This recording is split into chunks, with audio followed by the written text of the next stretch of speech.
Hello friends, welcome to the Mechanical Engineering branch and the subject Computer Aided Manufacturing.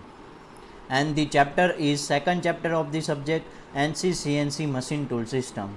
And the topic is comparison between NC and CNC machine, which is one of the most IMP topic from the chapter number 2. There are mainly 2 to 3 main most IMP topics of the theoretical portion of second chapter, and one of these is comparison between NC and CNC machine. Also I will cover another topic of this chapter is direct numerical control machine, which is the third part after NC and CNC machine. So myself Professor Vishal T. Patel is going to start this video lecture in very easy language for understanding Gujarati and English both. First of all હું તમને એક best example સાથે આ lecture start કરવા માગીશ, કારણ કે NC અને સીએનસીનું જે મેઇન બેઝિક ડિફરન્સ સમજવું હોય ને તો આ બેઝિક મેઇન એડવાન્ટેજ છે એવું કહી શકાય. એનું રીઝન છે તમે બધાએ કોઈ ગવર્મેન્ટ બસની અંદર ટ્રાવેલિંગ કરેલું જ છે. રેડી? એ તમે ટ્રાવેલિંગ કરતી વખતે જો ઘણા ટાઈમ પહેલાં જો ઓબ્ઝર્વ કર્યું હોય તો રાઇટ સાઈડમાં જે તમને એક બોક્સ બતાવી છે જેની અંદર ઘણી બધી ટિકિટ છે, એવી ટિકિટ યુઝ થતી હતી અને એવી ટિકિટ આપવામાં આવતી હતી.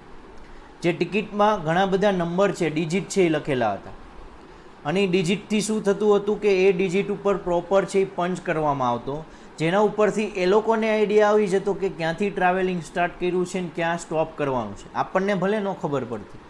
એનો મિનિંગ એવો હતો કે એવું કહી શકાય કે program fed on tape. Program ક્યાં ઇનપુટ કરતા હતા એ લોકો? ટેપ ઉપર. આવું જ કંઈક એનસી મશીનમાં થાય છે, જે તમે પ્રીવિયસ વિડીયો લેક્ચરની અંદર સમજેલું હોય છે કે એનસી મશીનની અંદર પ્રોગ્રામ ફીડ કરવા માટે કેવા યુઝ થતા હતા ટાઈપ.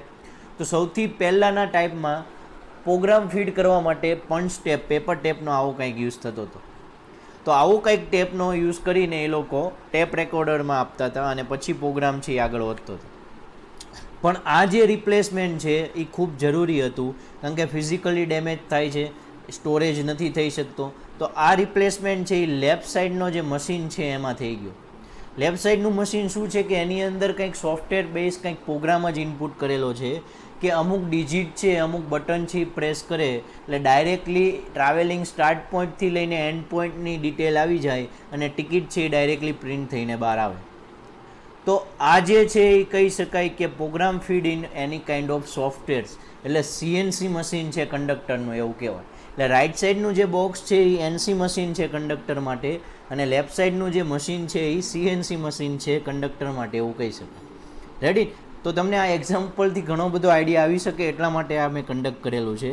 હવે આપણે ટેકનિકલ પોઈન્ટ ઓફ વ્યૂ બેયનો ડિફરન્સ સમજીએ.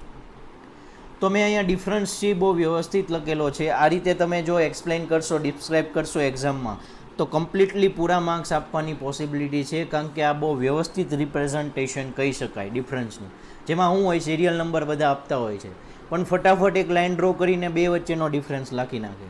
જો તમે મેં અહીંયા મેઇન પોઈન્ટ કરીને એક કોલમ એડ કરેલી છે, એવી કોલમ યાદ રાખીને એડ કરશો ને તો તમને ડિફરન્સ યાદ રહી જશે. અને 3 to 4 માર્ક્સમાં પૂછાશે તો ઓલમોસ્ટ તમારે 4 મિનિમમ ડિફરન્સ લખવા પડે છે. તો એટલા જ માઇન્ડ ડિફરન્સ છે, તો પછી તમારે ડિફરન્સ છે લગભગ બધા યાદ રાખવા પડતા હોય. એમાં સૌથી પહેલાં છે જે આપણે હમણાં જ એક્ઝામ્પલમાં જોયો એવો જ medium for program. Medium means કે કેવા મીડિયમ થ્રુ તમે પ્રોગ્રામ છે ઇનપુટમાં આપવાના છો. તો મેં કીધું એમ કે જે એનસી મશીન ટૂલ સિસ્ટમ છે એની અંદર પ્રોગ્રામ ક્યાં ફીડ કરવામાં આપતો હતો? ટેપ ઉપર. તો આ જે છે એ રિયલ કાઇન્ડ ઓફ ટેપ છે એનસી મશીન ટૂલ સિસ્ટમની. આ રીતે કંઈક પ્રોગ્રામ ઇનપુટ થતો હતો. એમાં પ્રોપર જે પ્લેસ ઉપર પંચ છે ને એ પ્રમાણે કમાન્ડ છે એ કન્સિડર કરતું હતું મશીન. પણ ઘણા બધા ડિસએડવાન્ટેજના કારણે હવે સીએનસી મશીનની અંદર પ્રોગ્રામ ફીડ કરવા માટે આપણે શું યુઝ કરીએ છીએ? Computer, means software programs in computer, જેની અંદર આપણે ડાયરેક્ટલી પ્રોગ્રામ આપી શકીએ છીએ. તો સીએનસી મશીન જોશો ને એની અંદર આવું કંઈક એક રાઇટ કે લેફ્ટ સાઈડ કોર્નરમાં આવું ટાઈપનું એક કંટ્રોલર જોવા મળશે, જેની અંદર તમે જે બટન અહીંથી પ્રેસ કરીને પ્રોગ્રામ ઇનપુટ કરી શકો છો. તો મીડિયમ છે એ બંનેનું અલગ છે, એટલે ફર્સ્ટ ડિફરન્સ આ રીતે કરી શકાય. સેકન્ડ ડિફરન્સ છે મોડિફિકેશન ઇન પ્રોગ્રામ. સપોઝ તમે કોઈ મશીનિંગ સ્ટાર્ટ કરી દીધું છે, એ મશીનિંગ સ્ટાર્ટ થઈ ગયા પછી અમુક ટાઈમ પછી તમને રિયલાઇઝ થયું કે આ જે મશીનિંગ થાય છે એમાં કંઈક થોડોક એવો માઇનોર ચેન્જ કરવો પડે છે. તો એનસી મશીન ટૂલ સિસ્ટમમાં એકવાર પ્રોગ્રામ ફીડ થઈ ગયા પછી કોઈ જાતનો ચેન્જ થઈ શકતો નથી. એટલે મેં અહીંયા લખેલું છે એનસી મશીન ટૂલ સિસ્ટમમાં કે program tape have to be change for any change in program. આખી ટેપ જ ચેન્જ કરવી પડતી હતી. તમે જે જૂની ટેપમાં કોઈ ચેન્જ કરી શકતા નહોતા. જ્યારે સીએનસી મશીન ટૂલ સિસ્ટમમાં શું છે કે the program can be easily modified with the help of computer. તમે જે પ્રોગ્રામ રન થાય છે ને એ જે પ્રોગ્રામ જ્યાં સુધી પહોંચી ગયો છે ત્યાં સુધી કોમ્પ્યુટરના પ્રોગ્રામમાં વયા જાઓ અને નીચે એક લાઇન એડ કરી દો એટલે નવો કોઈ પ્રોગ્રામ છે એ તૈયાર જ તરત જ થઈ ગયો. એમાં મોડિફિકેશન થઈ ગયું. કઈ રીતે એકચ્યુઅલી પ્રોગ્રામ બને છે આપણે હવે નેક્સ્ટ ચેપ્ટરની અંદર સ્ટડી કરવાના જ છીએ. પણ અત્યારે એટલું યાદ રાખી શકાય કે રનિંગ પ્રોગ્રામ હશે ત્યારે પણ આપણે ચેન્જ કરી શકીએ છીએ. થર્ડ છે memory unit. NC machine tool સિસ્ટમનો મેઇન ડિસએડવાન્ટેજ એ જ છે કે એ કોઈ સ્ટોરેજ રાખી શકતું નથી. મીન્સ આપણે જે પણ પ્રોગ્રામ ઇનપુટમાં આપ્યા એ થોડો ટાઈમ સ્ટોર રહી શકે છે પણ after some times it can not be store all the programs. It has no memory unit. જ્યારે સીએનસી મશીન ટૂલમાં કોમ્પ્યુટર હોય છે અને કોમ્પ્યુટરની અંદર આપણને ખબર છે એ પ્રમાણે મેમરી સ્ટોરેજ હોય છે એટલે it can store many kinds of programs in it. Ready? તો આ થર્ડ છે એ ડિફરન્સ હતો. હવે ફોર્થ ડિફરન્સ લઈએ કેડ ફાઇલ્સ. આપણે જે મશીન ટૂલ સિસ્ટમની અંદર ડ્રોઈંગ ઇનપુટ કરવું હોય તો કોઈ જાતનું ડ્રોઈંગ ઇનપુટ નહીં કરી શકીએ. ડ્રોઈંગ ફાઇલ એટલે કેડ ફાઇલ્સ એવું આપણે કહેતા હોઈએ, કોમ્પ્યુટર એડેડ ડિઝાઇન ફાઇલ્સ. તો એનસી મશીન ટૂલમાં આપણે કોઈ જાતની કેડ ફાઇલ્સ ઇમ્પોર્ટ નહીં કરી શકીએ. જ્યારે કોમ્પ્યુટર અવેલેબલ છે સીએનસી મશીનમાં એટલે ડાયરેક્ટ આપણે કોઈ પણ કેડ ફાઇલ છે ઇમ્પોર્ટ કરી શકીએ છીએ જેના ઉપરથી ડાયરેક્ટલી આપણે કેવો પ્રોગ્રામ બનાવો ને એનો આઈડિયા જનરેટ કરી શકીએ છીએ. એટલે ટાઈમ છે એ બહુ કન્ઝ્યુમ નહીં થાય. જ્યારે એનસી મશીન છે it is a time consuming time. Ready? Now fifth, feedback system. Again same thing, there is no any kind of mechanism for input and also for the feedback. એટલે feedback જેવું કોઈ mechanism જ નથી એટલે NC machine ટૂલમાં feedback system નથી. જ્યારે CNC machine ટૂલમાં ફીડબેક સિસ્ટમ યુઝ કરી શકો છો. આ કમ્પલસરી નથી બધામાં હોતું પણ સીએનસી મશીનમાં ફીડબેક સિસ્ટમ અવેલેબલ છે. Next and last is software. NC machine tool are not software driven and CNC machine is software driven. NC મશીનને કોઈ સોફ્ટવેર છે એ ચલાવતું નથી જ્યારે સીએનસી મશીન ઓપરેટ કરવા માટે સોફ્ટવેર રિક્વાયર્ડ છે. એટલે એવું કહી શકાય કે એનસી મશીન કરતાં સીએનસી મશીન ટૂલ સિસ્ટમ થોડુંક એક્સપેન્સિવ છે. એટલે આટલા બધા આઈડિયા લીધા પછી 7 ડિફરન્સ મેં એડ નથી કરેલો પણ તમે એ લખી શકો છો કે NC machine tool is system is less costlier compare to CNC machine. CNC machine is larger or more costlier compare to NC machine. Costlier એટલે છે કે સોફ્ટવેર પાર્ટ્સ જોવે છે, પ્રોગ્રામમાં મેમરી સ્ટોરેજ કરવા માટે પાર્ટ્સ જોવે છે એટલે ઘણા બધા એક્સ્ટ્રા પાર્ટ્સ છે જેની કોસ્ટ છે એ વધી જતી હોય છે. તો આ થઈ ગયા ડિફરન્સ એનસી અને સીએનસી મશીન. 7 કે 8 ડિફરન્સ છે જે મેં કીધા એમાંથી કોઈ પણ 4-5 છે એ સૌથી સારી રીતે યાદ રાખો એટલે 3 to 4 માર્ક્સમાં જો ક્વેશ્ચન પૂછ્યો હોય તો પૂરા માર્ક્સ લાવી શકો. હવે આપણે જોઈએ another topic is direct numerical control machine. મેં કીધું એમ થર્ડ પાર્ટ છે. પહેલાં હતું એનસી મશીન જેની અંદર શું હતું કે ડાયરેક્ટલી કોઈ કોમ્પ્યુટર કંટ્રોલ નહોતો. પછી સેમ કાઇન્ડ ઓફ મશીન જ કહેવાય એનસી ને સીએનસી, ખાલી એક કોમ્પ્યુટર એડ કરી દીધું એટલે ટૂંકમાં પર્ટિક્યુલર એક મશીન સાથે એક કોમ્પ્યુટર કનેક્ટ કરો તો એને સીએનસી મશીન કહેવાય. પણ બધા સીએનસી મશીનને એક જ કોમ્પ્યુટરથી કંટ્રોલ કરવું હોય તો એને direct control numerical control machine કહેવાય. મીન્સ જેટલા પણ સીએનસી મશીન છે એ બધા કોની અંડર કન્સિડર થશે? એક ડીએનસીની અંડર. એટલે જો તમારે એ બતાવવું હોય તો આ રીતે કંઈક બતાવી શકો જેમાં મેં ઉપર એક કોમ્પ્યુટર બતાવેલું છે જે બધા નીચે રહેલા સીએનસી મશીનને કંટ્રોલ કરી શકે છે. એટલે મશીનનું પોતાનું તો કંટ્રોલ રહેશે જ તે કોમ્પ્યુટરને જે આખું સીએનસી છે એ સીએનસીને પણ કંટ્રોલ કરી શકે છે મેઇન સેન્ટ્રલ કોમ્પ્યુટરથી. આ રીતે તમે પેપરની અંદર જે એક્ઝામિનેશન આન્સર શીટની અંદર આવું ડ્રો કરીને સમજાવી શકો છો.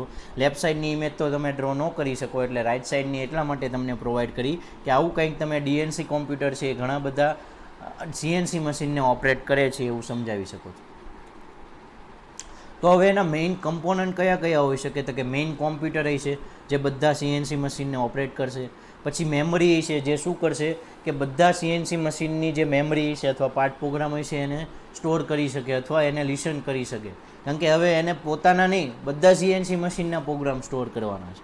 થર્ડ છે કોમ્યુનિકેશન નેટવર્ક અને interfaces.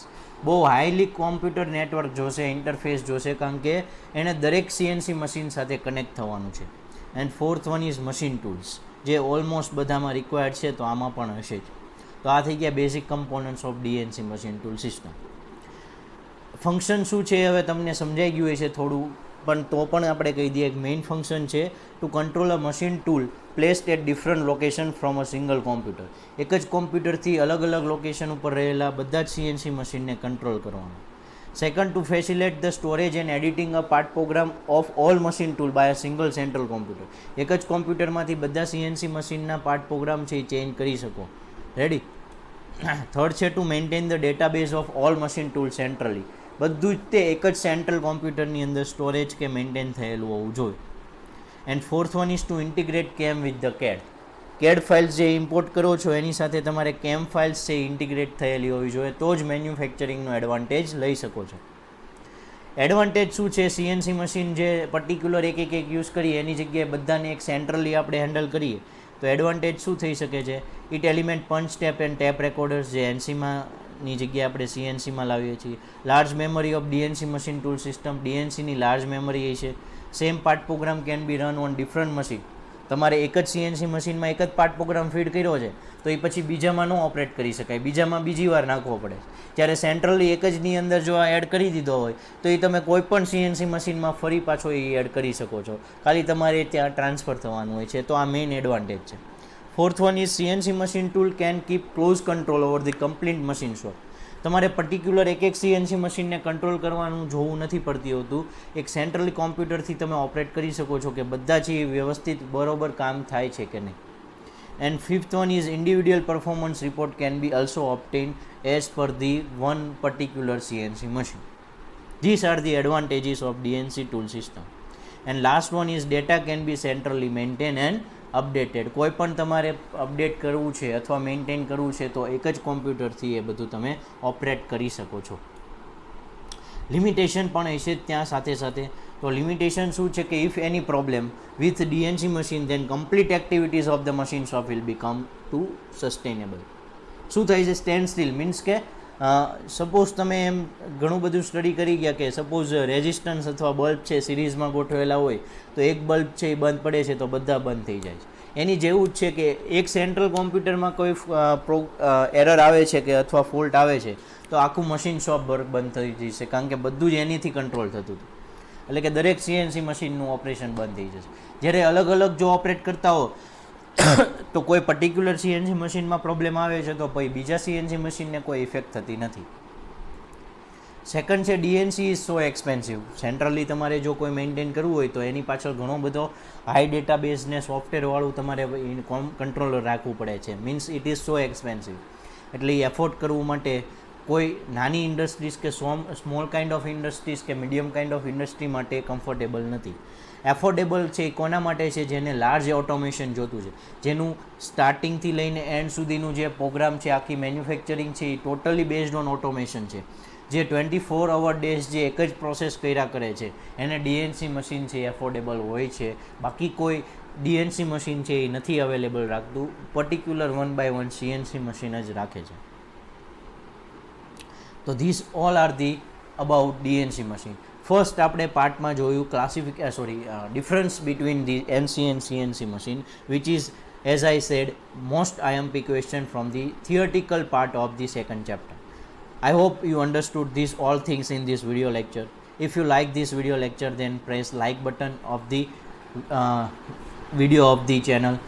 Also share with all the friends of you of the 7th semester mechanical engineering, and do not forget to subscribe our GTU Studies channel.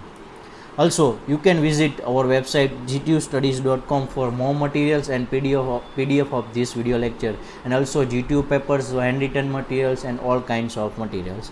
Thank you.